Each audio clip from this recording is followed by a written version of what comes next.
Ngayon, i-simulate natin na nawalan ng normal power supply. I-off ko lang tong breaker na to. Yan, kung makikita nyo guys dito,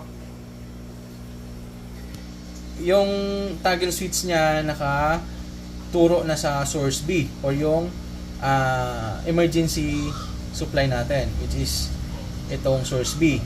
Tapos pag na buhay uli yung normal power supply natin, automatic siya na nasa source A naman siya or doon sa normal power supply natin. Guys, ang kinagandahan dito kasi ang pina-prioritize ng ATS na to, itong source A natin or yung normal power supply natin. So, kung mawalan man siya ng supply, automatic yung source B yung gagamitin niya. Tapos pagbalik naman ng source A, ang gagamitin niya or yung papaganahin niya is yung source A or yung normal power supply natin. Yun yung kinagandahan dito sa ATS na to.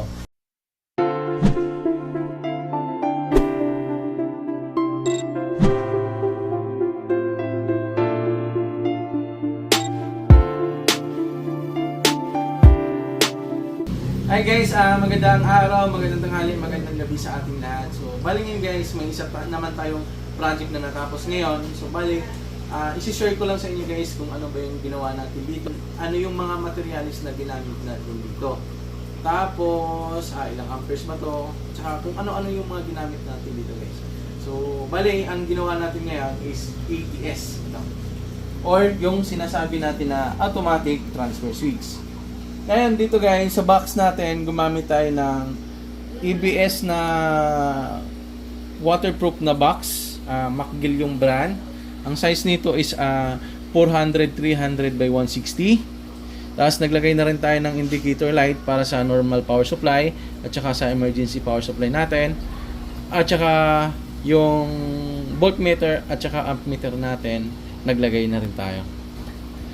Tapos, dito sa loob guys, ang ginamit natin dito, dalawang MCCB, 100 amperes, tsaka ito yung isang MCCB na 100 amperes din. Ang brand naman nito is Himmel.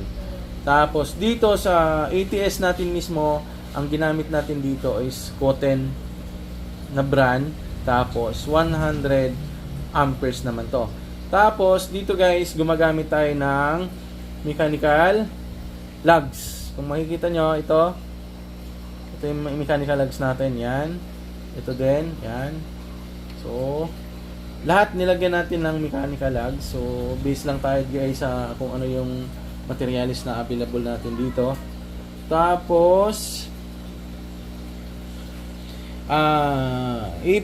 i-highlights ko din guys yung box na ginamit ko dito kasi nagagandahan kasi ako na ito. First time ko siyang gamitin pero nagandahan ako kasi matibay siya guys, makapal kahit plastic.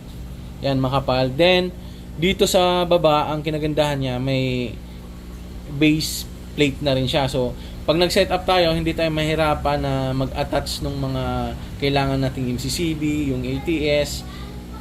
Hindi na tayo mahirapan na magkabit dyan. So kaya goods na goods para sa akin. Medyo may kamahalan nga lang pero sulit na sulit tayo dito sa box na to. Hindi siya kakalawangin kasi ano siya, ABS na materials ang ginamit dito. Then matibay na rin. Pang outdoor talaga siya guys, waterproof na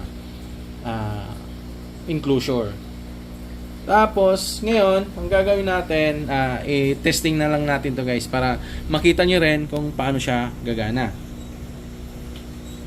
Ngayon, i-on lang natin yung power supply. Yan. So, naka-on na yung supply natin. Tapos, on natin yung sa normal power supply natin guys. Makikita nyo, may maliit na pula dito. Yan. Indicate na naka-on na yung normal power supply natin. Tapos, yung source B natin or yung emergency supply natin, i-on ko din. Yan, makikita nyo guys, dito meron din siyang pula. Yan. Tapos, ang setup natin dito guys, buksan ko lang. Dito, may toggle switch dito na nakalagay. Same yung dalawa guys na naka-auto. Yan, so no need na napihitin natin yung toggle switch, itong switch na to kasi naka-auto na tayo dyan.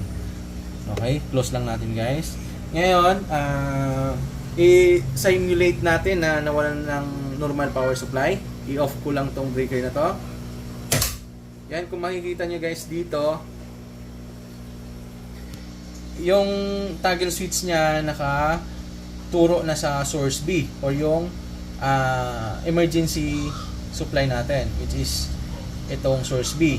Tapos pag na buhay uli yung normal power supply natin, automatic siya na nasa source A naman siya or doon sa normal power supply natin.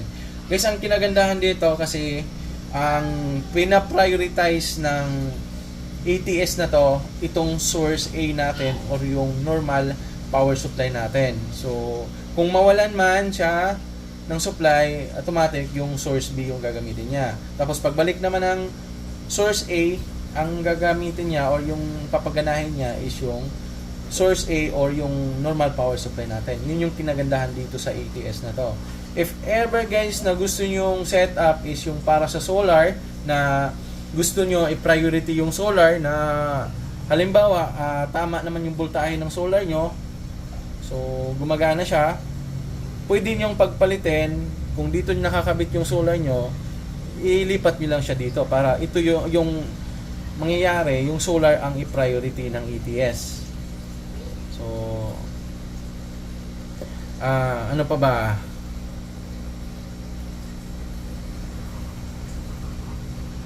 Dito guys, makikita nyo, pakita ko sa inyo ito. Yan.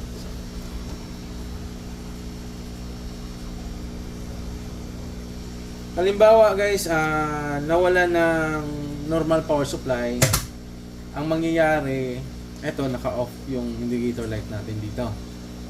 Tapos same din sa emergency supply natin, pag nawala or walang supply, naka-on din.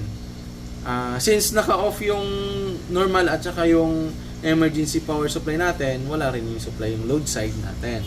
So, halimbawa, ganyan guys ang nangyari, walang supply yung parehas dalawa. So, patay lahat ng ilaw. Tapos, kung babalik naman yung normal power supply natin, dito na lang tayo sa labas tingin guys. Kasi, tapos na tayo dun sa loob, tumingin. Pag bumalik naman yung normal power supply natin, pag inuna natin, yan. So, magkakaroon na siya automatic ng indicator light na gumagana na siya. Yan, nakita nyo. Then, meron na rin tayong display sa voltmeter at saka amp meter natin. Tapos, kung i-on pa rin natin yung emergency power supply natin, naka-indicate lang dyan guys na naka-standby yung ano natin, emergency power supply. So, pag ganito guys na dalawa yung umiilaw, matic ang ginagamit niya yung source A or itong normal power supply natin. So, guys, kung may mga tanong kayo or may hindi kayo naintindihan sa video natin or may gusto kayong i-inquire, kung gusto niyo malaman kung magkano lahat ng nagastos nito, mag-inquire lang kayo guys. So, yun guys, yung presyo kasi nakadepende tayo kung ano yung gagamitin natin. Kung dito kasi may option tayo na gumamit ng MCB dito sa dalawa na to. Pwede ring MCCB. So gusto lang kasi ng client natin na gumamit ng MCCB, kaya MCCB yung nilagay natin dito. So yun lang guys, huwag kayong mahiyang mag-inquire, magtanong. So sana may natutunan kayo sa video natin na to. Maraming salamat. See you in our next video.